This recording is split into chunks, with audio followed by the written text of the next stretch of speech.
ब्रजभूषण जी और पंडित जी अभी अभी मार्केट से लौटे हैं। इतनी भीड़ भाड़ कि उनको तो घबराहट ही होने लगती है। बहुत कोशिश करते हैं कि मार्केट ना जाना पड़े, लेकिन फिर भी अब महीने में 1-2 चक्कर तो लग ही जाते हैं।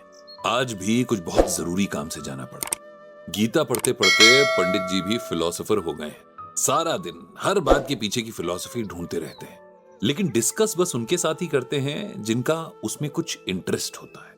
बिना इंटरेस्ट के किसी को ज्ञान देना मतलब उस ज्ञान की बेइज्जती करना ही होता है। आज मार्केट में एक बहुत पुराने जान पहचान वाले एक इंसान मिल गए। पहले तो पंडित जी उन्हें पहचान ही नहीं पाए, लेकिन जब उनके बार बार कहने पर दिमाग पर जोर डाला तो याद आया कि हाँ, ये तो वर्मा जी हैं। अरे वही जिनकी शहर में मशहूर मिठाई की दुकान है। सुना है अब तो ऐसी कई दुकानें शहर के अलग अलग हिस्सों में खोल ली हैं। जब इनकी एक ही दुकान हुआ करती थी तब ये उसी दुकान पर बैठते थे और पंडित जी अक्सर वहां से मिठाइयां वगैरह खरीदते थे। अब तो वर्मा जी वहां नहीं बैठते और पंडित जी खुद भी बाहर का कुछ नहीं खाते। पिछले कुछ सालों से एकदम सिंपल लाइफस्टाइल जी रहे हैं पंडित जी और उनकी पत्नी सरला जी। हालचाल पूछने के बाद वर्मा जी पंडित जी को जबरदस्ती अपनी शॉप पर ले गए। पंडित जी जाना तो नहीं चाहते थे, लेकिन वर्मा जी ने इतने प्यार से उन्हें बुलाया कि मना न कर सके। जब तक पंडित जी के बच्चे छोटे थे तब तक तो वो वर्मा जी से लगभग रोज ही मुलाकात करते थे, क्योंकि बच्चे रोज कुछ न कुछ फरमाइश ही किया करते थे। अब इतने साल बाद मिलना हुआ तो वर्मा जी बहुत खुश हो गए। शॉप बहुत अच्छी और मॉडर्न इंटीरियर वाली थी। पंडित जी ने बहुत तारीफ भी की। वर्मा जी बोले कि उनकी बड़ी बहू इंटीरियर डिजाइनर है, उसी ने सब डिजाइन किया है। इसके बाद बच्चों के बारे में बातचीत शुरू हुई।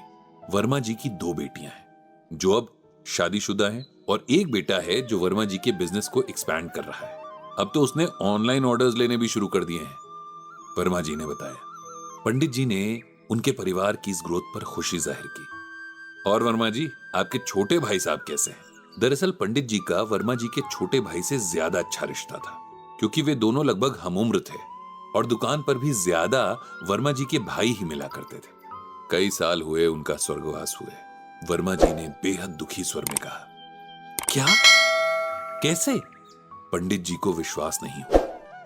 लंबी कहानी है ब्रजभूषण जी, वर्मा जी ने कहा। उसके बाद वर्मा जी ने एक कहानी सुनाई जिसे सुनकर पंडित जी हैरान रह गए। वर्मा जी ने बताया कि जब उनकी शहर में एक ही दुकान थी तब सब सही चल रहा था। यह दुकान उनके दादा की बनाई थी और उनकी मार्केट में एक अच्छी रेपुटेशन थी। उनके पापा के बाद अब वे दोनों भाई इसे चला रहे थे और सब ठीक भी चल रहा था।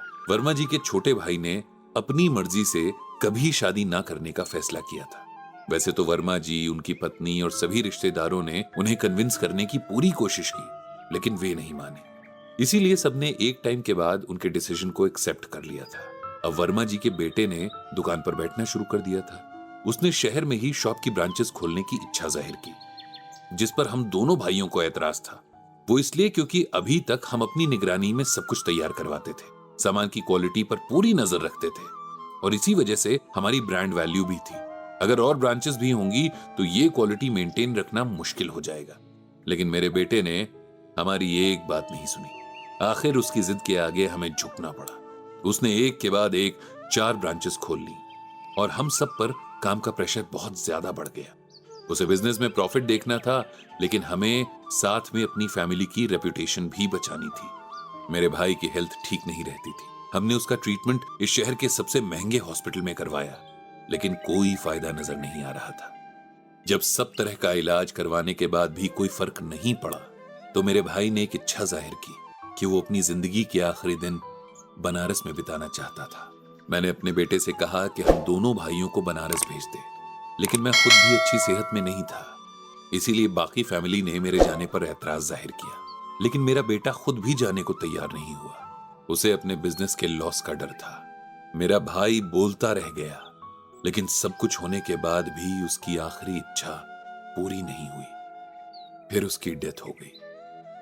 मेरे मन में इस बात का बहुत दुख है कि मेरे भाई की एक छोटी सी इच्छा पूरी नहीं हो सकी। ये सब बताते हुए वर्मा जी की आंखों में आंसू आ गए। पंडित जी ने उन्हें हाथ थामकर दिलासा दिया कि अब जो होना था वो हो गया। आप अपने भाई की आत्मा की शांति के लिए प्रार्थना करें और अपना मन भगवान के चरणों में लगाएं। घर लौटते हुए पंडित जी इसी बात के बारे में सोचते जा रहे थे जब भी वे इंसान के दुर्गुणों के बारे में सोचते हैं तब सबसे पहले उनके दिमाग में आता है लोभ यानी लालच। ये एक ऐसा दुर्गुण है जो इंसान को अच्छे बुरे की पहचान करना भुला देता है। जितना लालच के दलदल में गिरते जाते हैं, अच्छा इंसान बनने, अच्छे कर्म करने से दूर होते जाते हैं। भगवान श्री कृष्ण ने भी गीता में कहा है, त्रिविधम नरकस येदम द्वारम नाशनात्मनः कामः क्रोधस तथा लोभस तस्मात् तत् त्रयम त्यजेत। इसे सिंपल वर्ड्स में ऐसे समझिए कि भगवान ने 3 बातों से बचकर रहने को कहा है, क्योंकि ये 3 अवगुण हमें सीधे नर्क में ले जाते हैं, या यूं कह सकते हैं कि हमारी लाइफ को नर्क बना देते हैं। ये 3 अवगुण हैं काम यानी कुछ पाने की लालसा, गुस्सा और लालच। ये सब बुराइयों की जड़ है। भगवान ने श्लोक में कहा है कि अगर अपनी भलाई चाहिए हो तो इन तीनों से हमेशा दूरी बनाकर रहनी चाहिए। वर्मा जी के बेटे को भी लोभ ने अपने कंट्रोल में ले लिया है, जिससे अगर वो समय रहते बाहर ना निकला तो बहुत बुरा होगा। लाइफ में एम्बिशियस होने और लालची होने में फर्क है, और इस फर्क को कई लोग नहीं समझ पाते हैं। पंडित जी ने भगवान श्री कृष्ण से सबको सही रास्ता दिखाने की प्रार्थना की।